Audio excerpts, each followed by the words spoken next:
I said to myself, my current situation is not my final destination.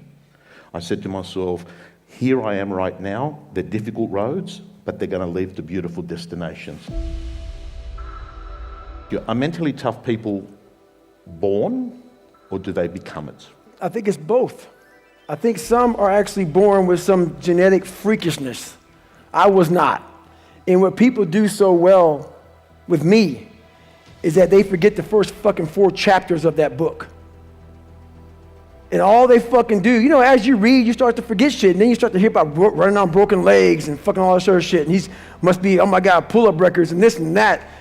Fucker, don't forget the first 3, 4 chapters when I couldn't read as a junior in high school, where I hid out, where I got called nigger, where I got beat so badly that I became afraid of every motherfucker that ever lived on the planet Earth. Everybody. I had to reinvent a human being.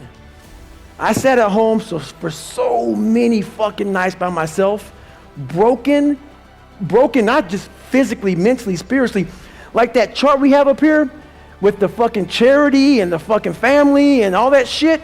I was looking at it yesterday like this. Fuck.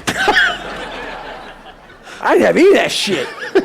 Mental toughness, strength, power, shit. I'm like, fuck, man, I was fucked up. But then I sat back and said to myself, I invented a motherfucker. I actually sat back when I was fat, nasty, out of shape, miserable, and created a human being in my mind that didn't even exist. And said, that's what I want to be. I want to be that guy.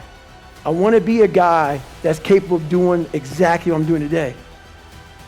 And you have to, if you weren't born that guy, that mentally strong guy, he can be made. Woman, man, whatever the hell you are. It can be made.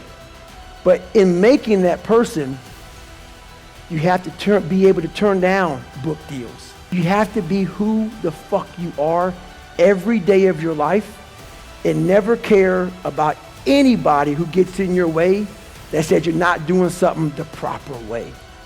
I was always afraid of people not wanting to, like, when you get beat as bad as I did, I lied all the time.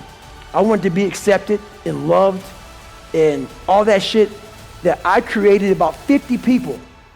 Whatever you like, I like. Just if you would be my friend, just be my friend. And that's where we get lost in life. If you don't get over that, you're doomed. Because what happens is this, you start to create a whole bunch of people that aren't even yourself. You never figure out who you are. You never live up to your dreams, your ambition. You live up to what whoever is around you that you like so much that you want to emulate and be like so much, you live their dreams. You lose your power. You lose your power. The ultimate power is owning yourself. I'm trying to work out, can change happen? Can change happen if you don't have total darkness? While it helps you, it also hurts you to come from darkness, because why? It's easy for me to sit back and say, you know what? Poopy pants mentality. I want to sit back and let the world take care of me now. And that's what I'm talking about. Don't play sick too long. While my childhood was so messed up, I played sick way too long, and I almost lost tons of opportunities by playing sick. Because it feels good to play sick. My dad beat the fucking shit out of me, man. I couldn't read. I can't read. You know, when I was a junior in high school, I couldn't read. If you live that life, yeah, it feels good for people to, oh man, you know, that's just David, man. He's just not real smart, and he had a bad life. And you get a get out of jail free card.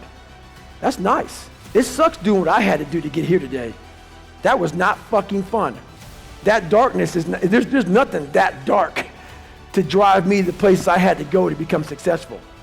On the flip side of that, if you come from a silver spoon family, you have to realize that. You have to realize, fuck, there's people out there like David Goggins who had nothing, fucking nothing. And I've had all this opportunity in front of me, and I'm a loser. I'm not shit. So what does that say about me? The conversations are very similar. You have all this opportunity and you've gone nowhere with it. I'm at the bottom of the barrel, and it could take me a lot longer just to get where you're at for the starting line, to be fair. You probably don't have to do this. So why do you turn around and take that responsibility on? Because you're saying that, hey, I don't want to get off and run, but I know I've got 2.3 million people. I've got a bunch of people that are looking at it. You could walk away from it. Why do you do it? Because I know that's the only place where growth happens.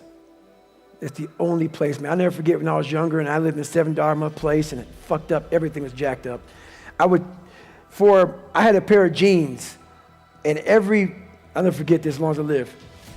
You know, first day of school, people go school shopping, right? Week out, 2 weeks out, maybe a month out. We didn't have any money to do that. So I had this pair of jeans that the inside of the pocket was green. The inside of the pocket was green. I wore them almost every fucking day. So what I did for the next year of school was I cut that pocket out so the green would show, so it looked like a new pair of jeans. All I wanted was money. All I wanted was a nice car, was a nice home. And the second I got the fucking money to do it, I realized it's bullshit. That's why I don't own a car, I don't own a place, I don't own shit. You will see me wearing the same fucking shit every fucking day. I don't hide none of that, nothing. Nothing. What I realized is all I wanted in my life was look at that fucker in that accountability mirror and be proud of. And everything else went away. While you need money to be successful, you need money to live, you need money. Money does buy a form of happiness, because without it, you're fucking miserable. But once I realized it doesn't mean shit. It doesn't mean shit for me. What makes you happy? Achievement, reaching goals, accomplishing things that I thought were impossible to accomplish. Because while I don't smile all the time, there's this feeling inside of me that very few people have. Very few people have. Because when you come from where I came from, nothing, and you make something out of nothing, the feeling, it stays with you all day fucking long. And it allows you to be who you want to be in front of anybody. I said to myself, my current situation is not my final destination. I said to myself, here I am right now, they're difficult roads, but they're going to lead to beautiful destinations. And I want to thank you for that. You seem to play this game differently than everybody else. I sort of wonder, I think I probably am a bit crazy. But maybe that's sort of a healthy sign, because at the point where